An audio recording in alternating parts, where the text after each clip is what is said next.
सुप्रभात प्यारे बच्चों, मैं डॉक्टर दीपा द्विवेदी, प्रवक्ता हिंदी, केश कुमारी राजकीय बालिका इंटर कॉलेज सुल्तानपुर से आप सबका अपने इस वीडियो क्लास में स्वागत करती हूँ।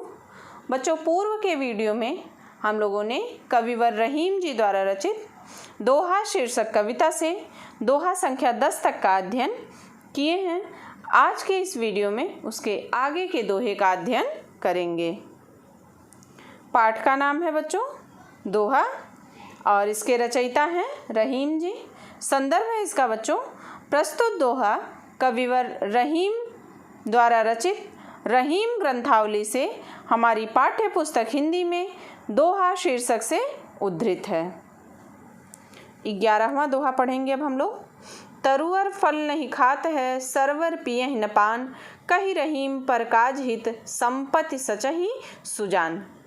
इसका प्रसंग है बच्चों, प्रस्तुत दोहे में कवि परोपकार की महत्ता का वर्णन करते हुए कहते हैं कि तरुअर फल नहीं खात है। तरुअर का अर्थ होता है वृक्ष, फल जान ही रहे हैं, नहीं माने नहीं, खात है माने खाते हैं।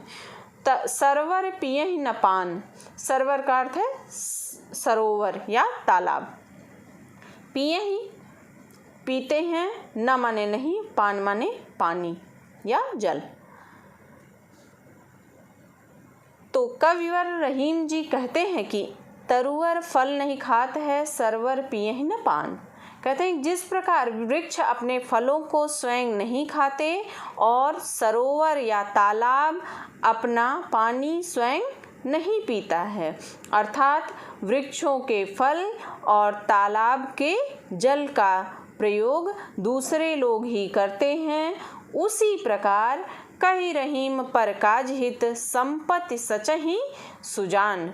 उसी प्रकार जो सुजान अर्थात सज्जन लोग होते हैं, ज्ञानी मनुष्य होते हैं, अपनी संपत्ति का संचय दूसरों के लाभ अथवा परकाज अर्थात परोपकार के लिए ही करते हैं। तो वृक्ष अपने फलों को स्वयं नहीं खाते हैं, तालाब अपने जल को स्वयं नहीं पीते हैं, अर्थात वृक्षों के फल और सरोवर के जल का प्रयोग दूसरे ही करते हैं। ठीक उसी प्रकार जो सज्जन होते हैं या ज्ञानी मनुष्य होते हैं, वे अपनी संपत्ति का संचय दूसरों के लाभ अथवा परोपकार के लिए ही करते हैं। काव्यगत सौंदर्य है इसका, ब्रज भाषा का प्रयोग है, मुक्तक काव्य शैली का प्रयोग है, रस शांत रस है, दोहा छंद का प्रयोग है, यहाँ पर अलंकार अनुप्रास है, गुण प्रसाद गुण है और शब्द शक्ति अभिधा शब्द शक्ति का प्रयोग किया गया है। 12वां दोहा पढ़ेंगे हम लोग बच्चों। रहीमन देख बड़ेन को, लघु न दीजिए डारी, जहाँ काम आवे सुई, कहा करे तरवारी। इसका प्रसंग है बच्चों, प्रस्तुत दोहे में कवि समय व आवश्यकता अनुसार कोई वस्तु चाहे छोटी हो या बड़ी हो, उसकी महत्ता का वर्णन करते हुए कहते हैं कि रहीमन देख बड़ेन को, लघु न दीजिए डारी। कविवर रहीम जी कहते हैं कि बड़ों को देखकर, लघु माने छोटे को, न दीजिए डारी। डारी का अर्थ होता है फेंकना या तिरस्कार करना या निरादर करना। तो कहते हैं बड़ों को देखकर कभी छोटों का निरादर नहीं करना चाहिए। जहाँ काम आवे सुई, कहा करे तरवारी। तरवार का अर्थ होता है बच्चों तलवार। तो कहते हैं कि जिस प्रकार जहाँ सुई का काम होता है, उस काम को कहा करे तरवार, तलवार उस कार्य को नहीं कर सकता है। देखिए बच्चों, यद्यपि सुई बहुत ही छोटी होती है, कपड़ा सिलने की सुई सभी लोग देखे होंगे, और यदि उसका कार्य है कपड़े को सिलना, तो उस कार्य को वह सुई ही कर सकती है, वो बड़ी सी तलवार भी उस कार्य को नहीं कर सकती है। तलवार से उसको करेंगे और फट जाएगा। कहने का मतलब, कवि के इस दोहे में कहने का आशय यह है कि हर चीज़ का अपना महत्व होता है। समय व आवश्यकता अनुसार चाहे वह चीज़ छोटी हो या बड़ी हो, उसकी अपनी महत्ता होती है, अतः उसकी कभी भी उपेक्षा नहीं करनी चाहिए।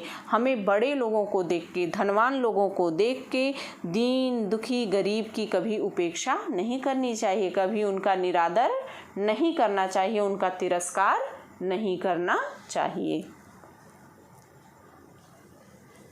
काव्यगत सौंदर्य है बच्चों, ब्रज भाषा का प्रयोग है, यहाँ शैली मुक्तक काव्य शैली है, रस शांत रस का प्रयोग है, छंद दोहा है, अलंकार यहाँ दृष्टांत अलंकार का प्रयोग किया गया है, गुण प्रसाद गुण है और शब्द शक्ति अभिधा शब्द शक्ति का प्रयोग है।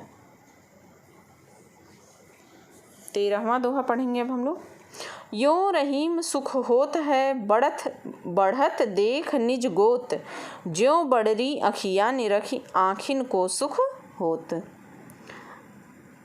प्रसंग है बच्चों इसका कि प्रस्तुत दोहे में कवि प्रत्येक व्यक्ति अपने परिवार या गोत्र की वृद्धि को देखकर प्रसन्न होता है, इसका वर्णन करते हुए कहते हैं कि यो रहीम सुख होत है बढ़त देख निज गोत।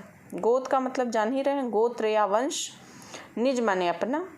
कहते हैं कि रहीम जी कहते हैं कि मनुष्य को अपने परिवार या गोत्र की बढ़त वृद्धि को देखकर क्या होता है, सुख होता है, अपार सुख की प्राप्ति होती है। कैसे? जो बड़री अखियाँ ने रखी, अखियन आँखिन को सुख होत। बड़री माने बड़ी बड़ी, अखियाँ आँखों को, निरखी देख कर आँखिन को सुख होत, आँखों को सुख की प्राप्ति होती है। कहते हैं जिस प्रकार बड़ी बड़ी आँखों को देखकर आँखों को सुख की प्राप्ति होती है, उसी प्रकार मनुष्य को अपने परिवार, गोत्र या वंश की वृद्धि देखकर अपार सुख की प्राप्ति होती है।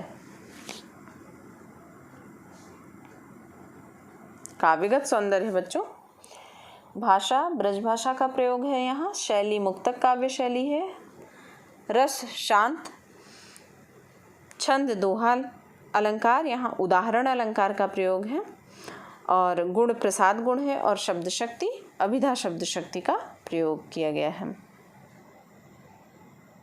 14वां दोहा पढ़ेंगे बच्चों हम लोग, ये अंतिम दोहा है इस पाठ का। रहीमन ओछे नरन ते तजो बैर अरु प्रीति, काटे चाटे स्वान के दुहु भांति विपरीत। इसका प्रसंग है बच्चों कि प्रस्तुत दोहे में कवि नीच एवं तुच्छ व्यक्तियों के साथ प्रेम और शत्रुता दोनों ही कष्टकारी होता है, इसका वर्णन करते हुए कहते हैं कि रहीमन ओछे नरन ते तजो बैर और प्रीति। कविवर रहीम जी कहते हैं कि ओछे अर्थात नीच, तुच्छ व्यक्तियों के साथ, नरन व्यक्तियों से, तजो त्याग दो, बैर माने शत्रुता, और माने और, प्रीति माने प्रेम। तो कविवर रहीम जी कहते हैं कि नीच या तुच्छ व्यक्तियों के साथ किया गया प्रेम और शत्रुता दोनों ही कष्टकारी होता है, इसलिए इन्हें त्याग दो।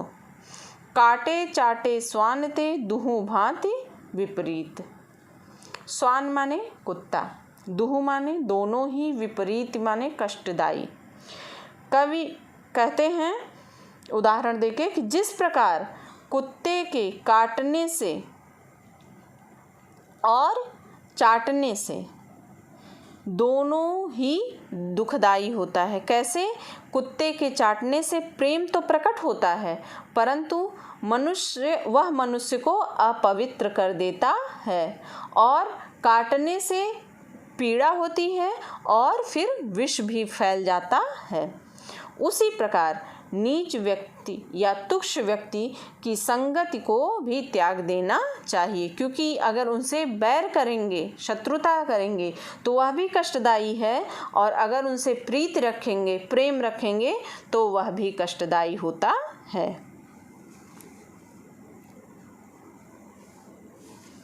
काव्यगत सौंदर्य है बच्चों।